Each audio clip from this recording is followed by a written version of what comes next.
July August গণ অভ্যুত্থানে মানবতাবিরোধী অপরাধ ও আওয়ামী লীগের আমলে গুম খুনের ঘটনায় ৫ শতাধিক অভিযোগ জমা পড়েছে আন্তর্জাতিক অপরাধ ট্রাইব্যুনালের প্রসিকিউশন আর তদন্ত সংস্থায়। এর মধ্যে রংপুরে আবু সাইদ হত্যা সহ ৪টির আনুষ্ঠানিক অভিযোগ ট্রাইব্যুনালে জমা দিয়েছে প্রসিকিউশন। অল্প কিছুদিনের মধ্যেই রামপুরায় কার্নিশে ঝুলে থাকা একজনকে গুলি করা, যাত্রাবাড়ি, মিরপুর এবং উত্তরায় নির্বিচারে হত্যার ঘটনায় তদন্ত প্রতিবেদন পাবেন বলে আশা করছেন প্রসিকিউটর গাজী এম.এইচ. তামিম। আহমেদ সরোয়ার জানাচ্ছেন বিস্তারিত। সরকারি চাকরিতে কোটার সংস্কার চেয়ে শুরু করা আন্দোলন সরকারের নানা বাধায় ধীরে ধীরে রূপ নেয় ফ্যাসিস্ট সরকার হটানোর আন্দোলনে। আন্দোলনের দাবানল ছড়িয়ে পড়ে সারা দেশে। আলোচনার মাধ্যমে সমাধানের চেয়ে সহিংস প্রতিরোধের মাধ্যমে দমনে সচেষ্ট হয় সরকার। সরকারের এই চাওয়া বাস্তবায়নে মাঠে নামে আইনশৃঙ্খলা বাহিনীর সাথে আওয়ামী লীগের পেটোয়া বাহিনী।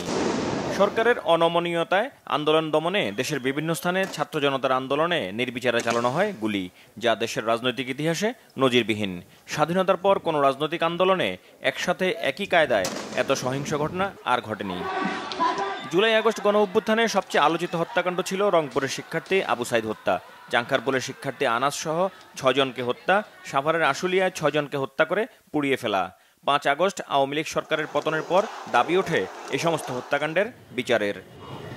জনগণের চাপে আন্তর্জাতিক অপরাধ ট্রাইব্যুনালে শুরু হয় মানবতা বিরোধী এসব অপরাধের বিচার।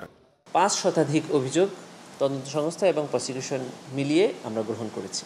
তার মধ্যে সবগুলোকে আমরা তদন্তে পাঠিয়েছি। তদন্ত কার্যক্রম চলছে। এর মধ্যে একটা বড় অংশ আছে হলো ২০০৯ থেকে ২০২৪ পর্যন্ত যারা ইনফোর্স ডিসঅ্যাপিয়ার্ড হয়েছে, গুম হয়েছে। আর বাকি সবগুলোই হলো জুলাই গণ অভ্যুত্থানে আহত বা শহীদ। দুটি ট্রাইব্যুনাল ফুল প্লেজেড চলছে। ট্রাইব্যুনাল ১-এ ২টি মামলা চার্জ আদেশের পর্যায়ে আছে, আর ট্রাইব্যুনাল ২-এ ২টি মামলা অভিযোগ আমলে নিয়েছে, ৪ শুনানির পর্যায়ে আছে। খুব শীঘ্রই আমরা রামপুরা, যাত্রাবাড়ি, উত্তরা, মিরপুর সহ এই যে ম্যাস কিলিং যেসব জায়গায় হয়েছে সেগুলোর তদন্ত প্রতিবেদনও আমরা হাতে পাব। এবং আমরা আশা করছি এই জুলাই মাসের একদম শেষ ২-১ দিনে অথবা অগস্ট ২-৩ তারিখের মধ্যেই শেখ হাসিনার মামলা সাক্ষ্য গ্রহণও শুরু হয়ে যাবে। প্রসিকিউশন বলছে ন্যায় বিচার করতে চান তারা। সময় বেঁধে দিয়ে বিচার করা অবিচারেরই নামান্তর। আপনি শুধু ঢাকার একটা ঘটনা তদন্ত করে বিচারে উপস্থাপন করলে এটা ক্রাইমস এগেইনস্ট হিউম্যানিটি হবে না। ক্রাইমস এগেইনস্ট হিউম্যানিটি হতে হয়ে গেলে আপনাকে সারা দেশের তদন্ত শেষ করে আপনি বিচারের জন্য একটা ঘটনা প্লেস করতে পারবেন বিফোর দি ট্রাইব্যুনাল। এই ঘটনাটা মুখের কথা বা ২-১ দিনের জন্য সম্ভব না। সাধারণ মানুষের কাছে মনে হতে পারে, কিন্তু আইন তো কভার করতে হবে। আইনের প্রত্যেকটি স্টেপ এক একটি ধারায় বর্ণনা করা আছে যে প্রত্যেকটি ধাপের পরে কী করতে হবে। এর একটি ধারা মিস করব, ডিফেন্স এসে ওই সুযোগটা নিয়ে নেবে। একজন প্রশ্ন করেছিলেন যে সামনে নির্বাচনটা আটকে আছে আপনাদের বিচারের জন্য। আমি বলছি যে এটাই হলো ন্যায় বিচারের সবচেয়ে প্রধান বাধা। প্রসিকিউশনের পক্ষ থেকে আমরা সামনে নির্বাচন নাকি সরকার পরিবর্তন এটা আমরা দেখব না। আমরা শুধু দেখব আমাদের সামনে একটা আইন আছে, international crimes tribunal act of 1973, আর একটা রুলস আছে, রুলস অফ 2010। এখানে একজন আসামিকে যে কয় দিনের সুযোগ দেওয়ার কথা বলা আছে, আমরা প্রত্যেককেই সেই সুযোগগুলো দিব, তার চেয়ে বেশি দিব, কম দিব না।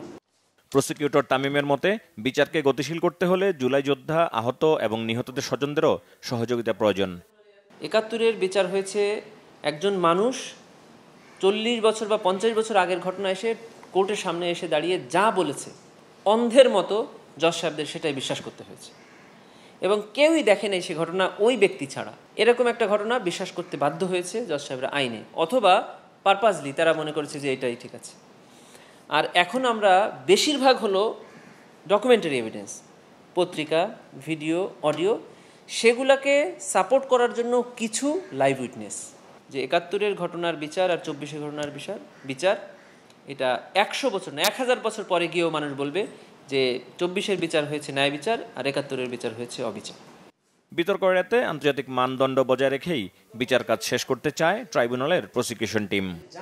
আহমেদ সরোয়ার, বাংলা ভিশন, ঢাকা।